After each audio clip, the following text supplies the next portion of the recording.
C'est extraordinaire. Il me le vendrait à combien, ce collier?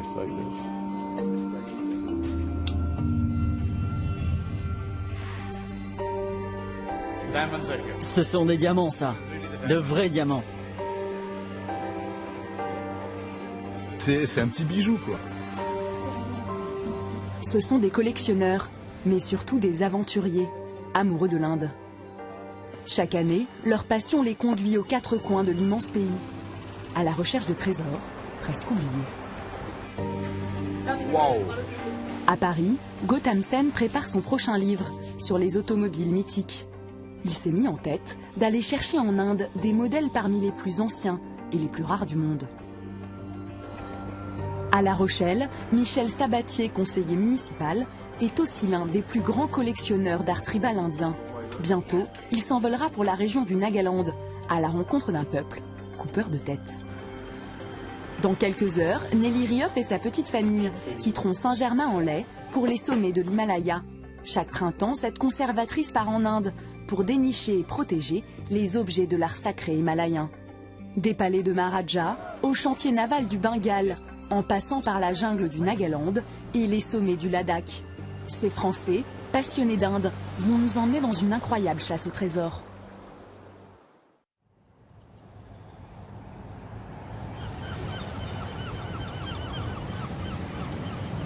Pour Bertrand, elle commence sur le port du Havre, un matin d'hiver. Voilà 3 mois qu'il attend un cargo. Un cargo qui vient de loin, du golfe du Bengale. À son bord, un container qui renferme les petits trésors de Bertrand.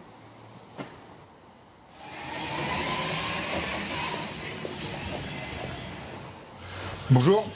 Vous allez bien? Enchanté. C'est ça le lot? Au lot, tout à fait, ouais. Ok. 33 colis. Les 33 colis, super. Dans ces caisses, de curieux objets dénichés sur les chantiers navals de déconstruction. Je suis hyper impatient, vous allez me voir tout à l'heure ouvrir les caisses à fond, parce que j'ai envie de voir d'abord si c'est pas cassé aussi, et si je me suis pas trompé, parce que entre l'œil de là-bas et l'œil en Europe, c'est pas évident. Et là, bah voilà, il y a toute ma collecte, et ça, c'est tous les 2-3 mois. Et ça, dès que c'est vendu, hop, je repars.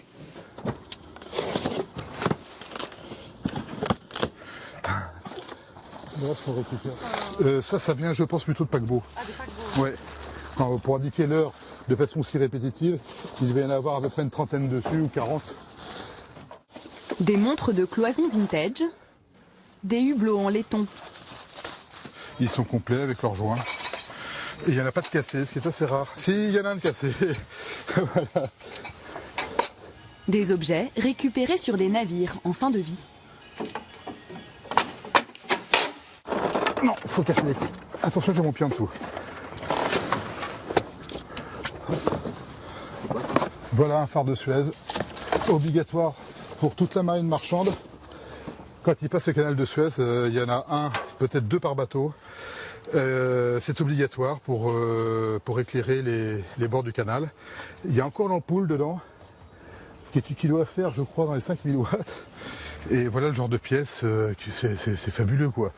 J'ai eu du plaisir quand je l'ai vu peint. Et là, décapé, arrivé ici en France, c'est des objets uniques, quoi. Ben là, je me rappelais plus qu'il était si beau. Franchement, non, mais je me dis, bon, allez, voilà, j'ai un beau phare de Suez. Je vous dis, il y en a sur le marché, hein. Mais des comme ça, non. Et c'est ce qui fait la différence. Et à chaque fois, à chaque voyage, donc tous les 2 mois, tous les 3 mois, je m'efforce à aller trouver quelque chose de nouveau. Dans quelques jours, un énorme porte-container en fin de vie va s'échouer dans le golfe du Bengale. Une bonne occasion pour Bertrand de découvrir de nouveaux trésors.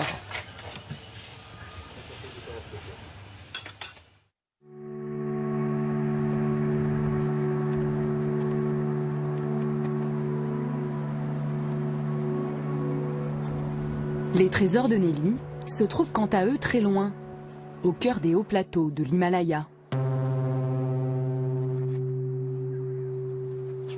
Il est 7 h du matin au monastère bouddhiste de Mato.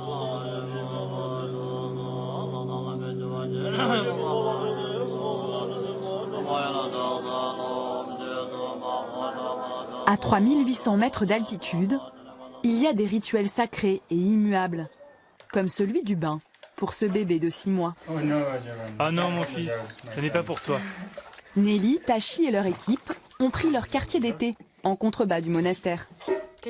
Tu peux en verser un peu sur son dos? On sort de l'eau, mon bébé? C'est là qu'ils vont passer les 6 prochains mois. Pour tous, la difficulté de ces premiers jours au monastère, c'est d'abord l'acclimatation à l'altitude. Il fallait lui donner de l'oxygène souvent. On voyait qu'il en avait besoin parce qu'il se réveillait avec une tête pas très contente. Et puis dès qu'on lui donnait de l'oxygène, ça allait mieux, il rigolait et puis se rendormait. Mais maintenant ça va, il est complètement adapté. Nelly passe la moitié de l'année au service des moines et de leurs trésors.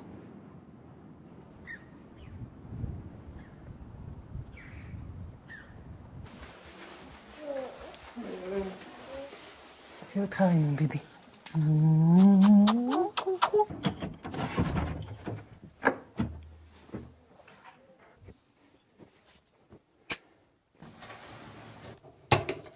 Dans cette caisse, les plus précieux d'entre eux. Donc là, c'est toutes les peintures un peu importantes qu'on a trouvées. Bon, là, elle est en plusieurs bouts, mais en vrai, elle va en un seul. Là, on a un autre petit papier cachemiri qui va être joli. Des manuscrits, des peintures sacrées du 9e siècle. Nelly et son équipe les ont dénichées sous les pierres d'un tombeau en ruine. C'était une énorme surprise.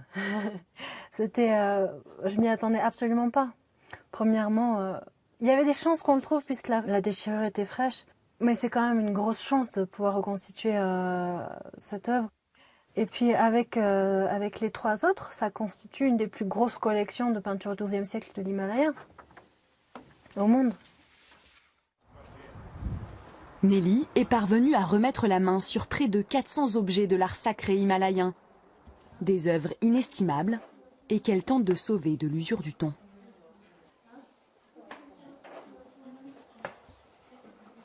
Bonjour. Et parfois, il n'a pas fallu aller chercher très loin pour les trouver. Commencez par vous occuper de l'assemblage. On passera ensuite à la coloration.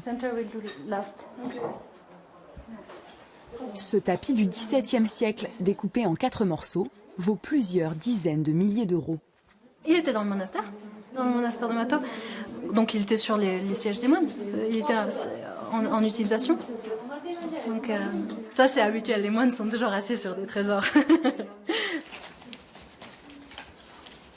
La raison pour laquelle on s'est intéressé à ce tapis, c'est que beaucoup de gens essayaient de l'acheter aux moines.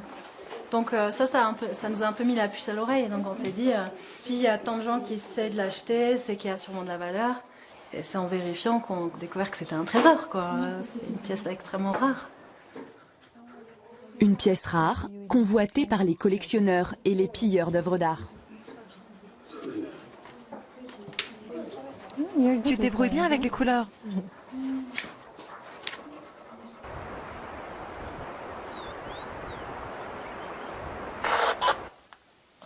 Nelly, nous n'avons pas besoin des règles de mesure en métal, n'est-ce pas? Non, juste celle qu'il y a sur ta liste.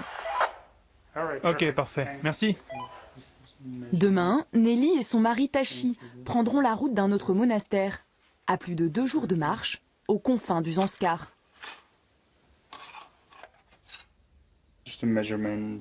Alors il nous faut des règles, des ciseaux, du scotch, des pinceaux. Ça va être une sacrée aventure.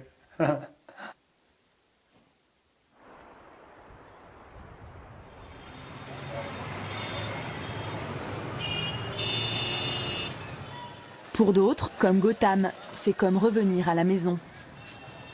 Français d'origine indienne, il a grandi à Calcutta et c'est ici qu'il espère retrouver la trace d'automobiles rares et anciennes pour son livre.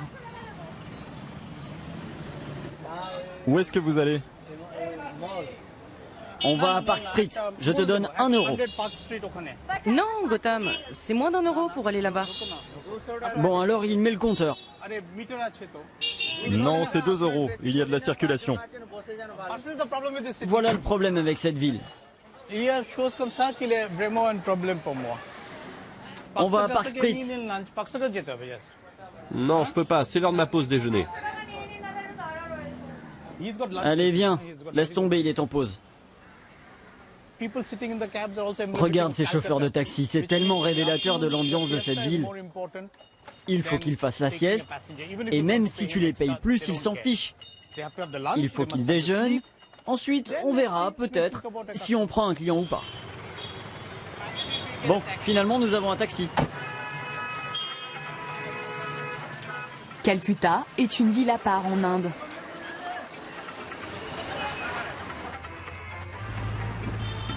Gautam sera guidé par Shreya, une amie photographe passionnée elle aussi d'automobiles anciennes. Ouais, tu sais ce que dit Gautam? Je suis la nana avec l'appareil photo. Mais je suis beaucoup plus que ça. J'ai grandi avec des mauvais garçons. Comme eux, j'ai adoré les voitures, les motos. Si ce n'est plus que les garçons, au moins autant qu'eux. Shreya emmène Gautam dans un vieux garage qu'elle a découvert récemment.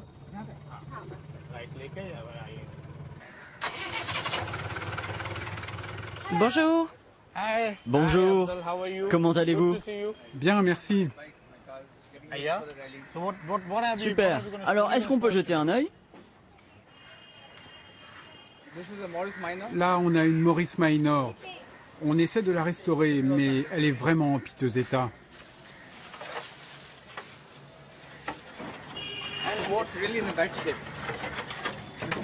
Et là, derrière, c'est une Honda? Oh, et ça, c'est de quelle année? Et cette Fiat? Vous l'abandonnez? Donnez-la-moi. J'aimerais bien vous la donner. Donnez-la-moi, on va en faire quelque chose. Qu'est-ce qui se passe avec cette voiture? Dites-le nous. Le problème, c'est que le bloc moteur est fissuré. C'est irréparable. Trop difficile de trouver une solution. Alors, donne-la-moi. Je ferai venir un moteur d'Italie, ce sera pas facile, mais je connais quelqu'un qui peut faire quelque chose. Qu'est-ce que t'en penses? Oui, pourquoi pas. On va réfléchir.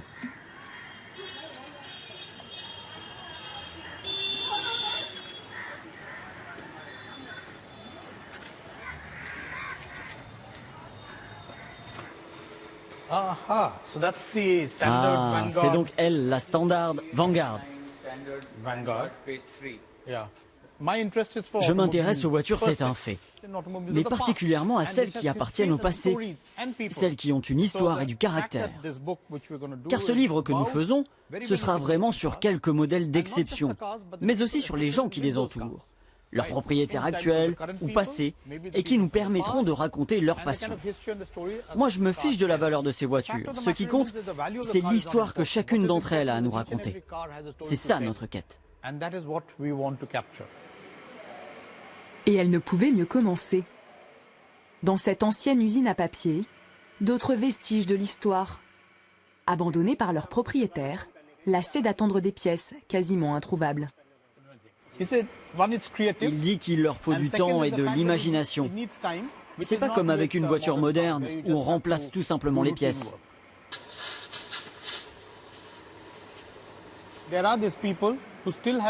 À Calcutta, il y a encore des gens qui ont ce savoir-faire unique. Bon, autrefois c'était quelque chose de très commun, mais aujourd'hui c'est de plus en plus rare. En fait, Calcutta est très connu pour abriter encore des artisans comme eux.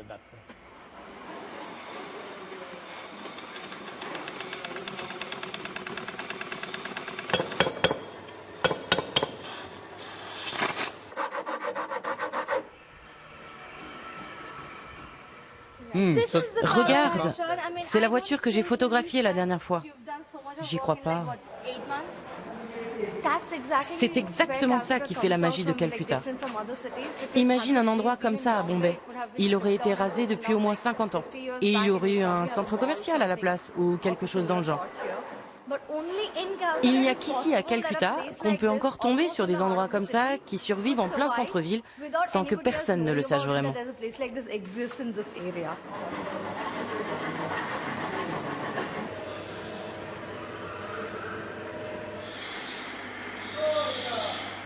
Un décor et des voitures d'un autre temps. Gotham ne pouvait rêver meilleur début pour son livre.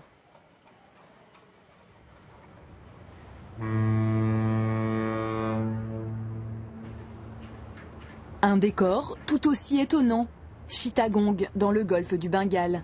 C'est le plus grand port de la région et aussi le plus grand cimetière de bateaux du monde. Ici viennent s'échouer les cargos, les pétroliers ou les paquebots de croisière en fin de vie. La ville abrite plus d'une centaine de chantiers navals de déconstruction. Un terrain de chasse idéal pour Bertrand qui se rend ici 2 fois par an.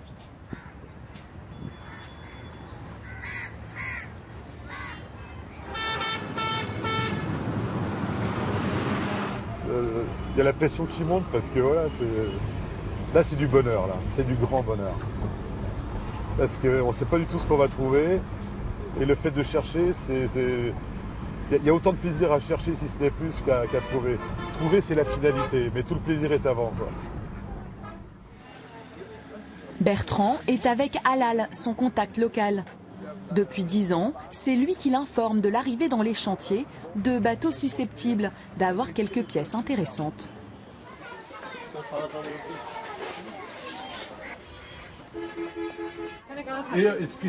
Là, c'est le quartier des pêcheurs.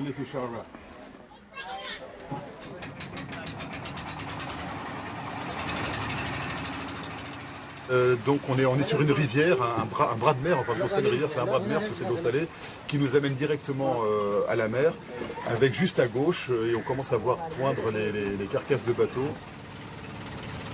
Chaque année, des centaines de bateaux s'échouent sur la plage de Chittagong. Des coques sans intérêt pour les néophytes, mais qui renferment parfois des trésors de l'histoire maritime. Les bateaux qu'on voit un petit peu à l'horizon là-bas sont des bateaux en attente de désarmement. Ils vont s'approcher de la plage et le dernier capitaine va mettre les moteurs à fond et il va arriver dans ce chenal à marée haute pour aller le plus loin possible entre les drapeaux. Donc il faut super bien viser et ce sera les derniers mètres, les dernières centaines de mètres dans la vie de ce bateau. Be careful, hein. Attention, hein. Il se dirige là-bas, vers la plage. Alors là, c'est une première. Ça, c'est génial. Et là, vous allez avoir en direct la mort d'un bateau, la fin, son dernier voyage.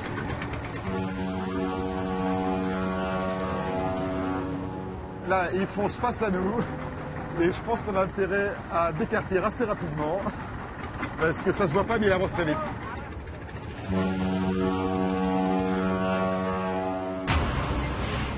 Dans quelques instants, Michel va découvrir l'un des peuples guerriers les plus reculés d'Inde. Quant à Gautam, il va mettre la main sur l'une des plus belles voitures du monde. C'est fantastique. C'est spectaculaire. Là, ce sont les diamants. Ça, c'est une autre voiture qui sera bien sûr dans mon livre.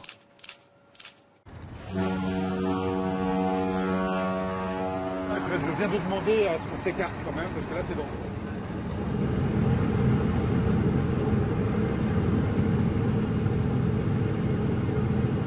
Voilà, il est là, vous voyez, il est bien dans le chenal. Là, c'est presque au mètre près. Hein. Voilà. Mais même pour les ouvriers, hein, pour tout le monde hein, qui sont sur le chantier, c'est un événement là. Aïe, aïe, aïe. Là, il commence à peiner, là, on le voit là. Voilà, il vient de poser les ancres. Encore. Finish.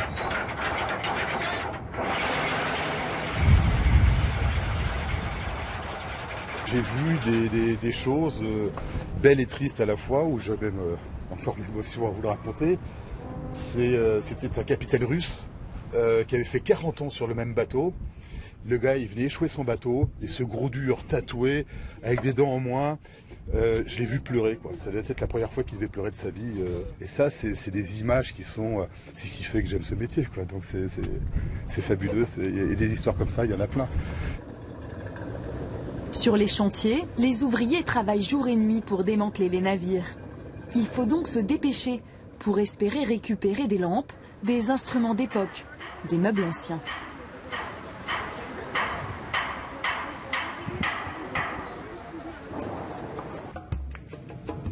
À l'extrême est du pays, Michel entame un long voyage.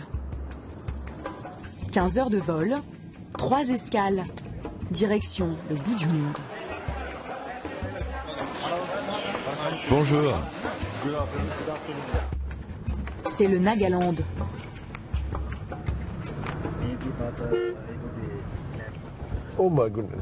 Oula, ça c'est un début.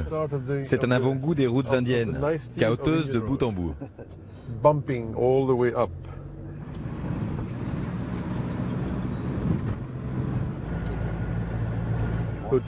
Donc il nous reste 2h30 jusqu'à Sonali, puis 3h jusqu'à Mon. Si on tombe en panne en route, on risque de passer la nuit dans la voiture, c'est ça?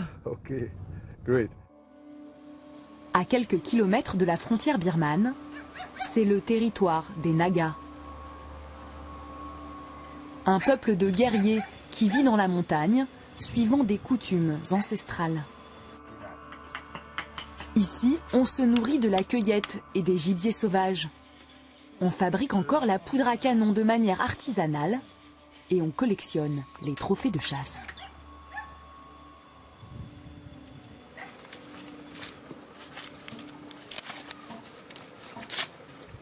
Normalement, en dessous de chaque monolithe, là, de chaque pierre dressée, il y a une tête coupée. Voilà, c'est très beau, hein. C'est beau, mais c'est la culture du passé. Les Nagas tranchaient les têtes des ennemis qui se trouvaient sur leur chemin.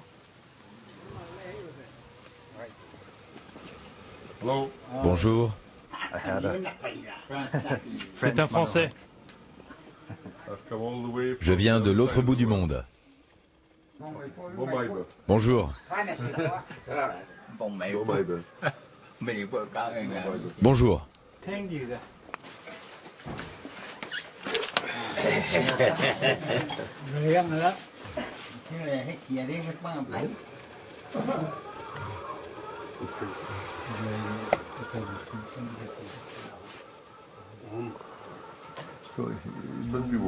Il doit se demander pourquoi nous sommes venus jusqu'ici.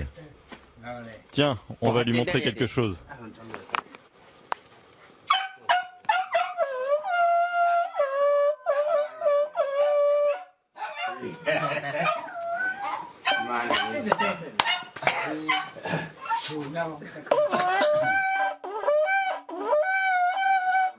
Il a encore du souffle. Hein. S'il a plus de 80 ans, il a du souffle. Hein. L'approche est timide, mais le contact chaleureux. Et vous croyez qu'il a quel âge?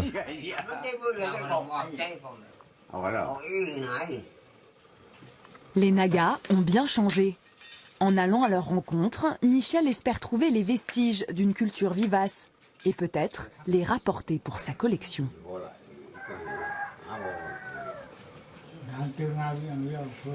C'est un collier typiquement de chasseur de tête.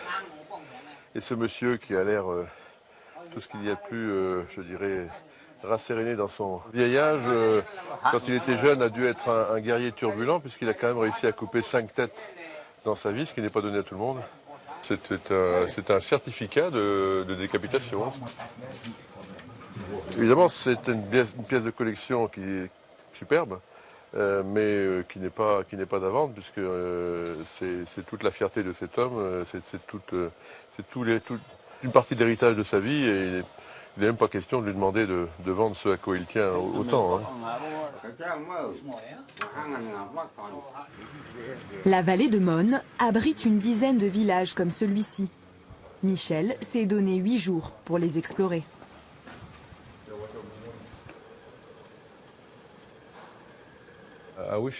J'aimerais beaucoup trouver ce genre d'objet quelque part. Même endommagé comme ça m'intéresse. L'enquête ne fait que commencer, mais avec de telles différences de culture, elle s'annonce difficile. Pour Gautam, elle a déjà bien avancé. Le voilà sur la piste de voitures anciennes à Mumbai. C'est la 2e étape de son voyage. Gautam espère mettre la main sur des spécimens rares de voitures françaises. Et pour les trouver, il existe un drôle de spécialiste. Oui, c'est la maison de M. Hari Trivedi. C'est un vieil ami le collectionneur de voitures et des collectionneurs de photos. Il est très très intéressant. Hi, how are you? Bonjour Harit. Bonjour Gotham. Exactly. Okay, we have Bon, allons droit au but. Je te préviens, c'est le bazar. Hein. Je crois que je suis habitué.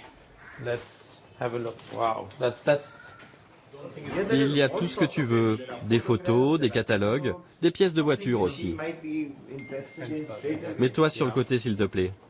Laisse-moi te montrer quelque chose. C'est français. Cette roue? C'est quoi? C'est une Panhard Levasseur. C'est tout ce qu'il reste de la voiture? Oui, 3 roues. Ah, maintenant il faut construire la voiture autour. L'Inde a longtemps été le repère d'amateurs de voitures françaises. Beaucoup étaient la propriété des grandes familles de Maharajas.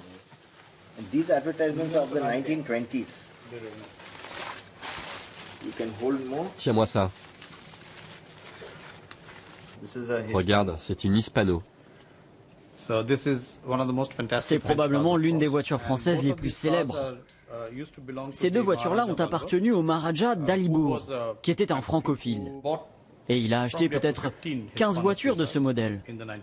C'était dans les années 20. This is all, all general photographs. Actually, can you give me a photo? Est-ce que tu peux me donner cette photo-là? Scan this, please. Donne-moi cette photo pour mon livre. Nous sommes en face d'un cas intéressant de folie. Mais c'est un plaisir également de rencontrer des gens comme... Les gens qui sont complètement coucou, de travailler avec les gens qui sont comme ça. Exactly. Oui, et ça c'est le nid du coucou. Exactly, this is a cuckoo's nest indeed.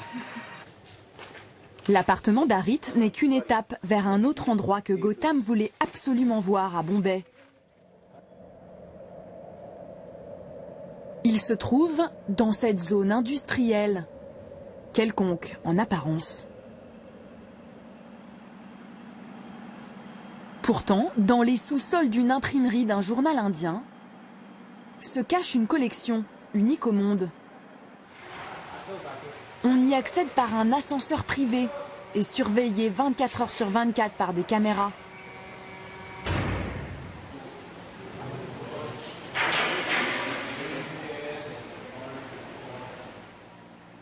Oh my God. Oh mon Dieu.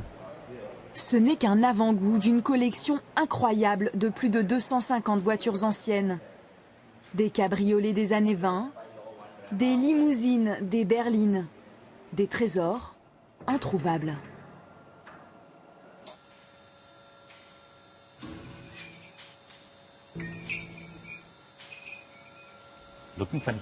C'est fantastique.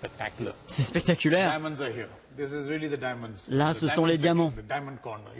En entrant, nous avons eu l'or et l'argent. Mais ici, nous avons sûrement les plus belles voitures de toute l'Inde. Ça, c'est une autre voiture qui sera bien sûr dans mon livre. Et ça, c'est une superbe Bentley, qui est l'une des voitures préférées du propriétaire, Viven Goenka. Celle-là, il me semble qu'il avait l'habitude de la conduire régulièrement, il y a longtemps, lorsqu'il se rendait à la fac. Mercedes classe S 1960, Cadillac V16 1968, elles étaient la propriété de grands hommes d'État ou de riches industriels.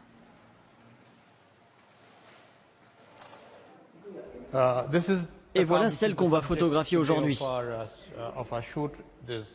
Une Chevrolet 1949.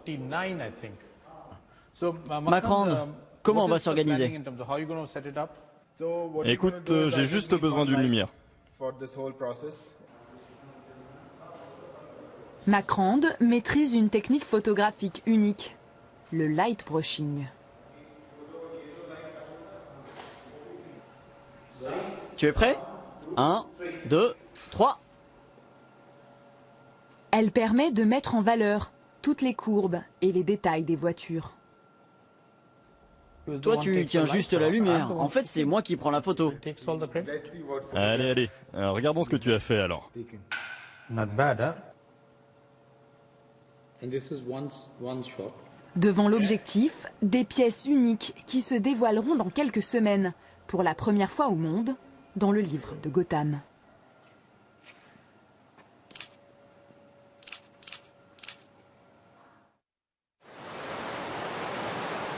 Une autre grande première se prépare sur les hauts plateaux du Zanskar.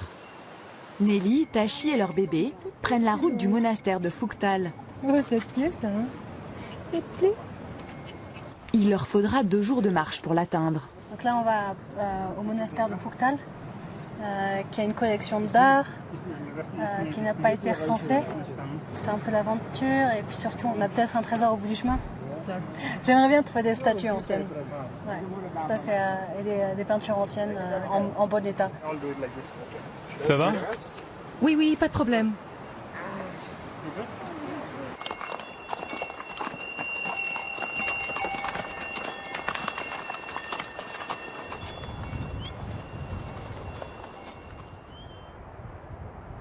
À près de 3900 mètres d'altitude, l'expédition progresse lentement, au milieu d'un cirque minéral. Le soleil est brûlant, l'oxygène est rare et les points d'eau précieux. On devrait la stériliser, chérie. Ah, celle-là, elle est super pure, mais bon, on la stérilise quand même. On n'est jamais trop prudent. Oh là là, elle est tellement fraîche.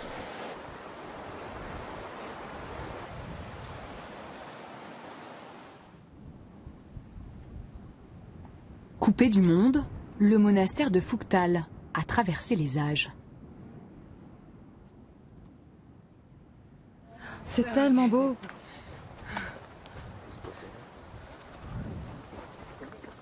Ça y est, enfin. Rien que pour la vue du monastère, ça valait l'effort. C'est vraiment beau. Suspendu aux falaises, Fougtal a des airs de forteresse. Et rares sont les visiteurs qui osent faire la route jusque-là. C'était pourtant l'un des grands rêves de Nelly.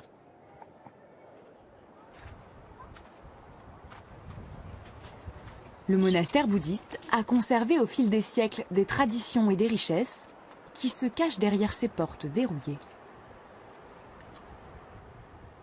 Pour y accéder, Nelly devra passer par le Khenpo, le gardien des lieux. Le chef du monastère nous invite à discuter à l'intérieur. Ok, c'est mieux pour le bébé aussi.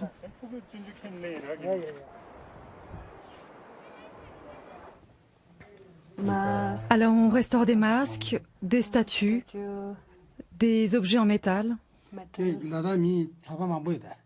Nous avons beaucoup de peintures murales et de tankas endommagés. Je ne sais pas si vous pourrez y jeter un œil. Vous voyez, la plupart des moines sont absents pour le moment. Je ne peux pas prendre de décision là, comme ça. Mais dis-lui qu'un inventaire, ça permettra de protéger la collection du monastère. Si vous avez besoin d'un inventaire comme celui-ci, on peut vous aider. Nelly a rapporté le matériel nécessaire. Avec elle?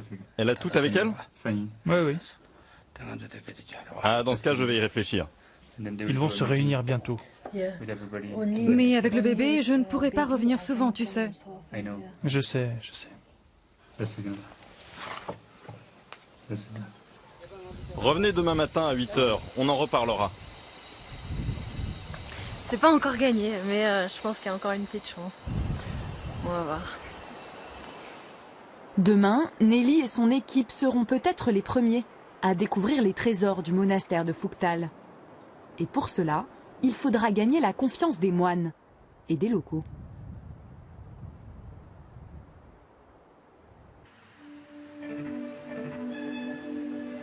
Michel en sait quelque chose. Sur la route des trésors de l'art tribal du Nagaland, il s'est offert un détour par la ville de Kohima. Il est sur la piste d'un collectionneur obsessionnel, comme lui.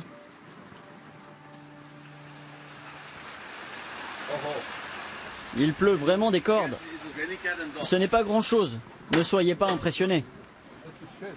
Ah oui, c'est un taudis.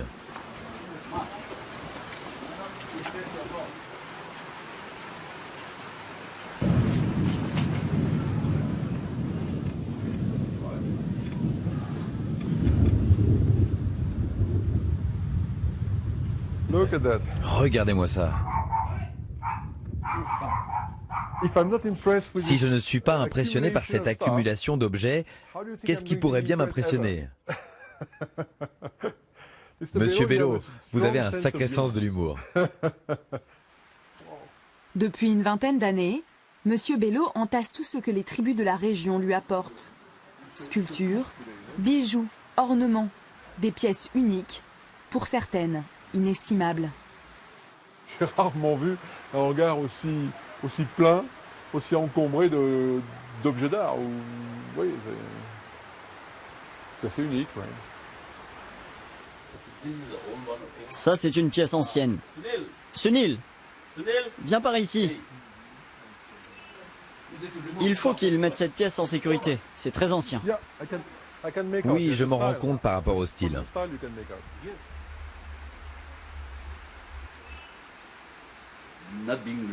Nous ne sommes pas riches. Nous n'avons ni diamants, ni lingots d'or, mais nous avons notre art, nos sculptures. Nous avons notre héritage culturel. Mais ces objets en bois ne peuvent pas durer éternellement. Vous savez, ça n'est plus une collection, c'est une véritable forêt. Regardez-moi ça. Donc il faut prendre une photo de chacun de vos objets et ensuite les classer à partir de votre écran d'ordinateur. On peut même le faire ensemble. Vous prenez les dimensions, 2 mètres, 50 cm, vous prenez une photo, devant et sur les côtés, et vous continuez. Ça, je suis totalement ébloui, oui. Totalement ébloui, mais je reste réaliste. Et peut-être aurais-je un rôle à jouer dans le tri qu'il va devoir faire cet homme s'il ne veut pas que l'œuvre de sa vie soit pourrisse, littéralement. De l'os d'éléphant, comme c'est étrange. Tout ça, c'est en os d'éléphant. 10 000 pièces au bas mot. Ce tri pourrait prendre des semaines. Pour Michel, c'est peut-être le début d'une autre histoire.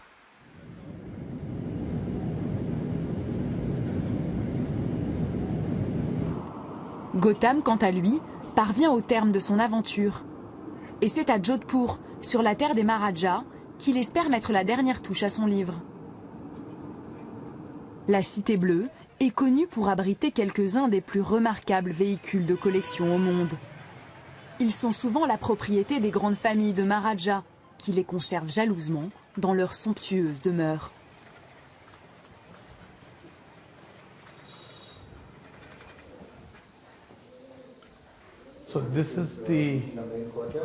Donc ici, c'est la cour réservée aux femmes. Ah, le quartier des femmes. Pénétrer dans les quartiers privés de ces grandes familles, c'est remonter le temps, l'époque où les Maharajas régnaient comme des seigneurs. Gautam a négocié pendant des semaines pour espérer rencontrer la famille Singh et approcher son fabuleux trésor. Ce que vous allez voir aujourd'hui, c'est l'une des plus belles voitures en Inde qui a d'emblée suscité quelques passions ici. La voiture que Gautam est venu tout spécialement découvrir est française. Un petit bijou de l'histoire automobile, conservé par la famille Singh depuis 3 générations. Waouh! Regardez-moi ça. On est dans un lieu chargé d'histoire. Sa découverte attendra encore un peu, car son propriétaire, le Maharaj Dalip Singh, est très à cheval sur le protocole. Majordome en uniforme et dégustation de thé de Darjeeling, c'est le préalable traditionnel avant toute discussion. Non, non, pas de sucre pour moi. Je suis amoureux de ma voiture, donc il n'est pas question de la vendre. Et je suis heureux de constater que mon fils y est aussi très attaché, tout comme mon petit-fils. Donc je suis confiant. Je pense que cette voiture restera dans la famille. Du moins, pour 2 générations encore. Après, je n'en ai aucune idée. La voiture du Maharaj est une Delahaye 1939. Valeur estimée, près de 10 millions d'euros. Il n'existe plus que 2 modèles de ce type dans le monde. Dans quelques minutes, Gautam pourra peut-être enfin le contempler.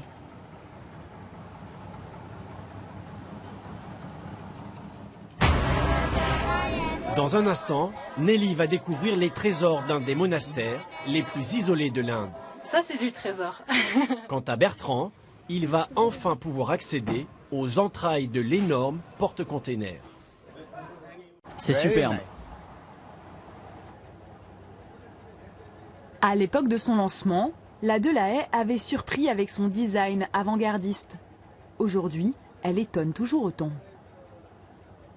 C'est ce que l'on appelle l'Inde incroyable. L'Inde est un pays surprenant à sa manière. Vous êtes plongé dans le chaos avec des scooters, des motos, toutes sortes de véhicules qui klaxonnent sans arrêt et tout d'un coup, vous voyez surgir cette magnifique, cette fantastique voiture rouge telle un petit bijou, un diamant au cœur de ce bazar. Et à son volant, le Maharaj, qui la conduit sans broncher, avec une impassibilité, une sérénité à toute épreuve, pour sa petite balade matinale.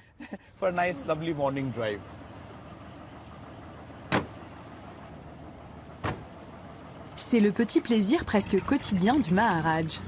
Un tour en ville.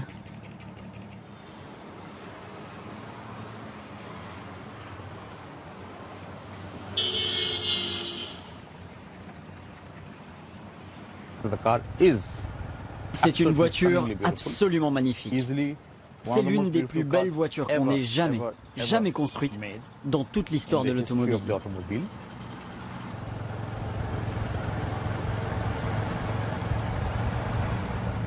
Un joyau français au cœur de l'Inde.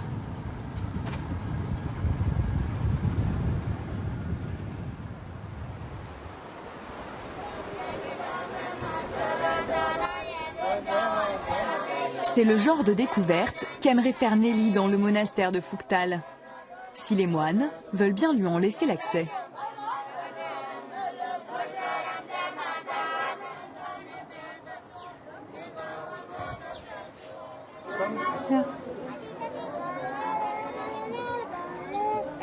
Bonjour. Le Khenpo nous invite à prendre le thé dans la cuisine.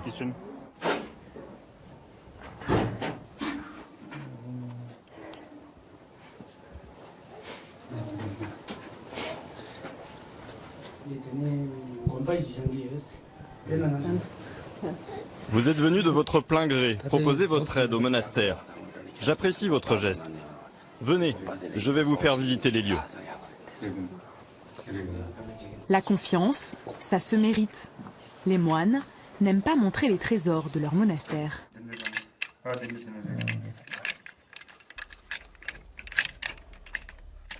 Oh là, il a du mal.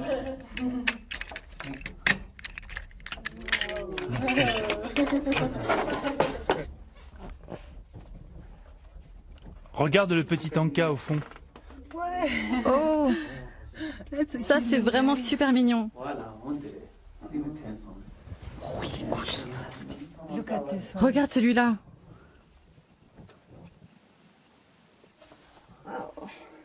Ça c'est bien. Hein. Donc là on a des bronzes cachemiri. Donc une qui m'a l'air plutôt 8e, 9e siècle et les autres qui m'ont l'air plus récents. Ça c'est du trésor. Ouais. Donc on va se dépêcher d'inventorier tout ça pour que ce soit bien sécurisé parce que ça, pour le coup, ça a de la valeur marchande. Donc on fait bien gaffe. Ça pourrait venir à l'idée de gens qui ne s'y connaissent pas, de piquer des trucs en pensant que c'est des choses bien.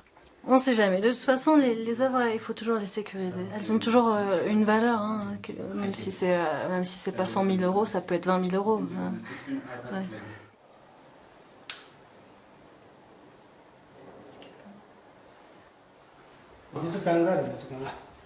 C'est vraiment magnifique. Il y a juste une fissure ici.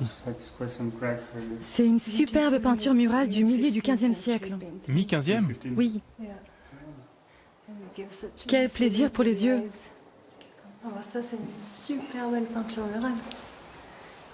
Encore une fois, hein, dans un état de conservation extraordinaire. Bon, à part qu'il en manque la moitié. Loin du monde, les moines sont les derniers gardiens, des objets sacrés de l'Himalaya. Un patrimoine fabuleux qui suscite bien des convoitises. Il y a longtemps, des pilleurs sont venus.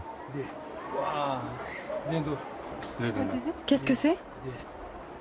Ils ont tiré ici et là. C'est pour ça qu'on a peur de montrer nos collections. Ils ont tiré depuis en face. Ils ont volé une partie des reliques et tout l'or qu'il y avait, et se sont enfuis. Est-ce qu'ils ont pensé mettre en place un système d'alarme?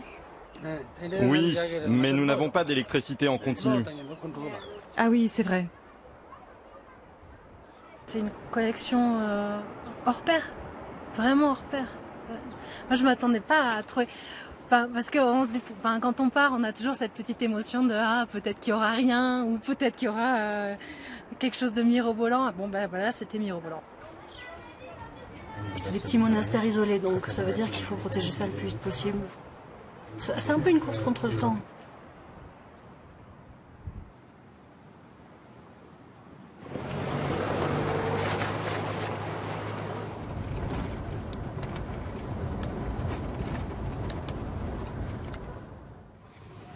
À Chittagong, dans la baie du Bengale, le temps presse aussi pour Bertrand. Le quartier des démanteleurs des chantiers navals ne dort jamais. Il faut donc trouver les objets avant qu'ils ne finissent en petits morceaux. Est-ce qu'on peut aller voir là-bas?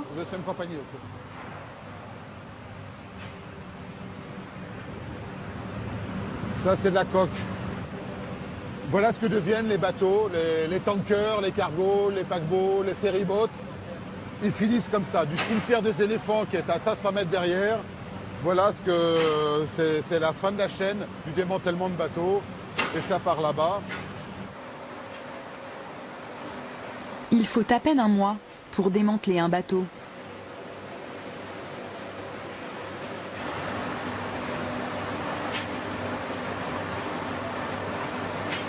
C'est malheureux pour des amoureux comme moi de bateau parce que là vous avez un superbe cargo des années 50, 60, 70 qui est devant vous. Bertrand et Halal n'ont que quelques jours pour sauver de la destruction, ce qui peut encore l'être. Il faut un œil avisé pour savoir dénicher des lampes de designers célèbres, des projecteurs art déco, des instruments de navigation rares.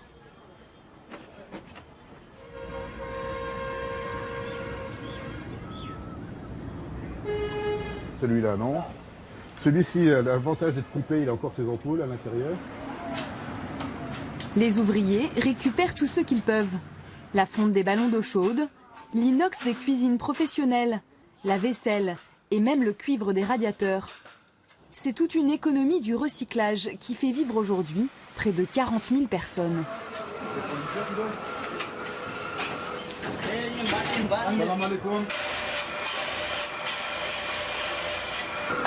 Voilà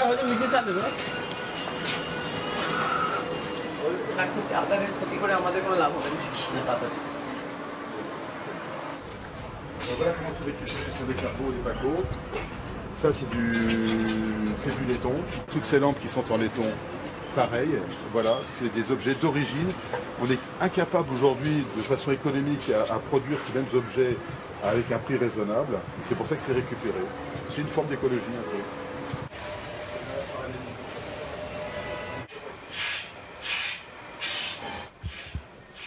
Là, c'est un enfant devant une vitrine de confiserie.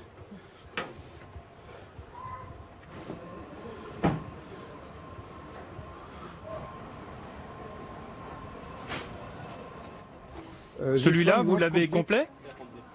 With,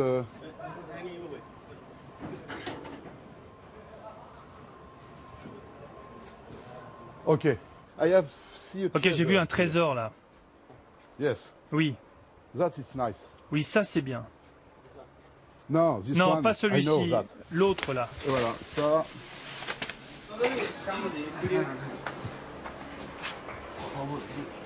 Voilà le phare. C'est typique cargo, ça. Je suis content de pouvoir vous montrer ça. Ce n'est qu'un phare, hein, faut rester. Mais c'est un petit bijou, quoi.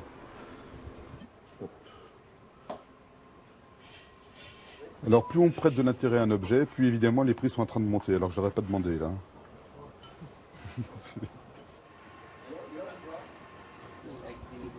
This one. Voilà, ça c'est montre typique russe, fabriquée par les communistes de l'époque où la même clé sert à ouvrir. Ça s'appelle une ouverture hublot. Hop. Et puis imaginez quoi, avec les cars radio, le nombre d'yeux de marins qui se sont posés dessus, qui ont surveillé cette montre. Cette montre, elle a vécu des tempêtes et des mers calmes. Elle a connu toutes les latitudes. C'est une montre des années 50-60. Donc elle a 60 ans de navigation. Et là, aujourd'hui, je l'ai entre les mains, quoi. Donc ça, c'est... À l'extérieur, un détail attire l'attention de Bertrand. Come with me. Viens, suis-moi. What is it, that? Qu'est-ce que c'est que ça? No, it's okay. Non, I c'est would bon. like just to Je veux check. juste vérifier ce qu'il y a What's dessous. that? Ok. Et comme here. Voilà. Quand je vois des trucs comme ça, c'est le métier là. Je le sens. Peut-être me tromper, hein, mais c'est bizarre qu'ils mettent une bâche. Quand ils mettent une bâche, c'est qu'il y a quelque chose d'intéressant derrière. Wow. Bingo. Ok. Ok, thank you. That's right. Bon bah là voilà. Voilà, des fois on cherche pendant des années et ça on trouve. Voilà. Alors ça c'est une barre de roue entièrement d'origine. Elle est à mon avis des années 30. Elle est dans son jus avec ses réparations, ses défauts, ça voilà, ça c'est le genre d'objet que j'adore. Ça c'est. Alors, bon, on va se calmer, mais c'est vraiment. Voilà, ça c'est le trésor, c'est génial. Le problème, c'est le transport. Ça fait au moins 200 kilos. Et puis après, ben, la question finale, ça va être le prix. Ça va être une grande et longue histoire. Voilà. Prix d'achat de départ pour la barre à roues, entre 18 et 20 000 euros. Bertrand parviendra-t-il à ramener ce trésor unique en France? La négociation promet d'être longue et animée.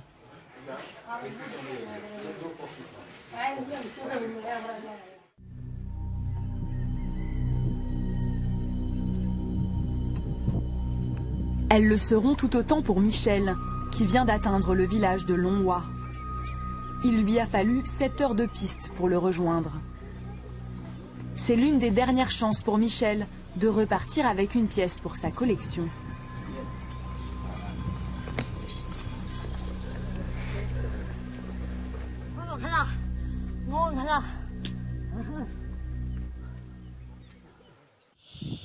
Le village abrite la dernière génération des anciens guerriers Naga. Et voici l'un de leurs illustres représentants, le Hang. C'est le roi de Longhua, le gardien du trésor de la tribu, entreposé à même le sol.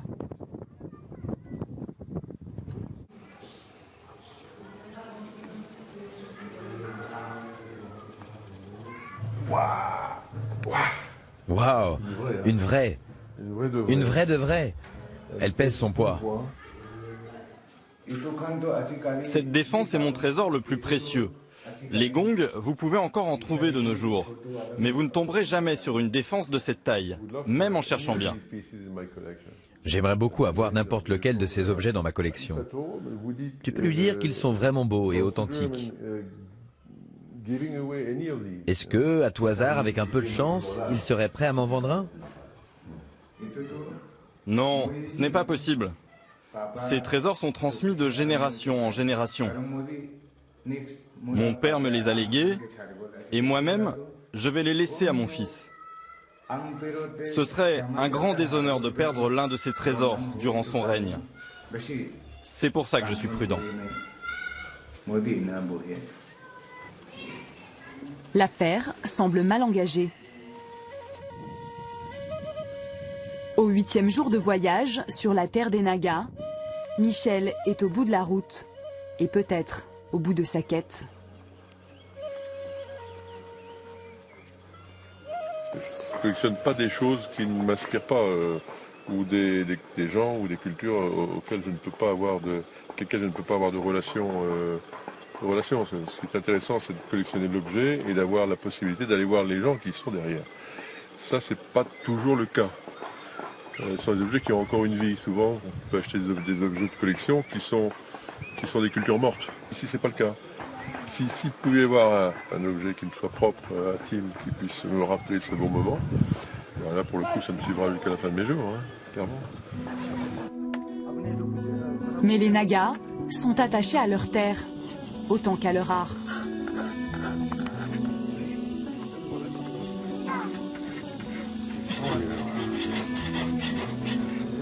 Et pour espérer le posséder, il faudra sans doute bien plus qu'un voyage. Partager le quotidien, les coutumes, afin de gagner la confiance de cette tribu, hors du temps.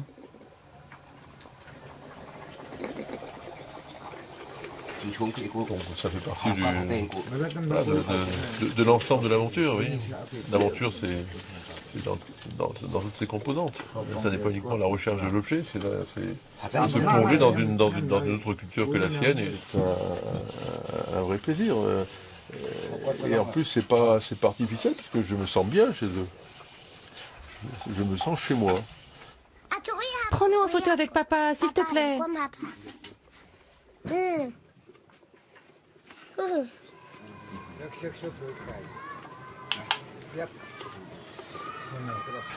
Moi, j'ai collectionné les objets et les lectures sur ces gens-là. Il était un peu mythique pour moi. Hein. Donc, quand on va les voir et qu'on s'aperçoit que ce sont des gens comme vous et moi, malgré leurs particularités culturelles très fortes, et qu'on peut avoir une relation normale, je dirais, qu'on peut être invité chez des gens qui ont un grand sens d'hospitalité, ça tout d'un coup, c'est plus du plaisir, c'est de l'émotion. C'est de l'émotion.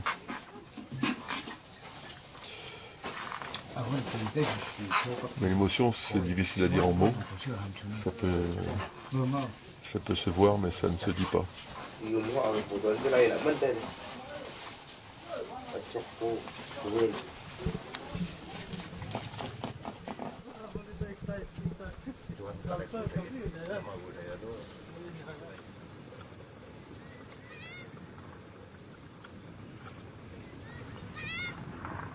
650, 700, 750, 800. Versailles, 8 mois se sont écoulés depuis son retour du Bengale. Bertrand n'est pas parvenu à rapporter la fameuse barre à roues. Ce sera l'objet d'un autre voyage. En attendant, c'est dans les salles de vente aux enchères qu'il espère trouver des acquéreurs pour ses dernières découvertes. Pour Michel, l'heure est au rangement. Son périple au Nagaland n'aura pas tenu toutes ses promesses. Bientôt, il y retournera. Quant à Gautam, il termine son livre. Et pour la couverture, pas de doute, ce sera le joyau du Maharaj de Jodhpur, la Delahaye 1939. À Mato, Nelly va inaugurer dans quelques mois le premier musée de la région. Bientôt, il abritera la plupart des grands trésors de l'art sacré de l'Himalaya.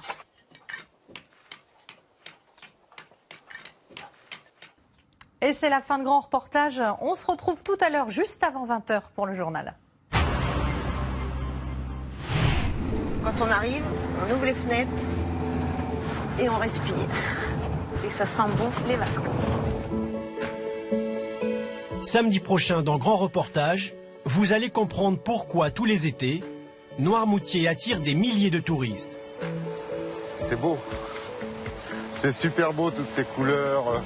C'est la nature qui nous donne ça, c'est magique. Voilà le plateau de fruits de mer. À table. Allez. Aux vacances.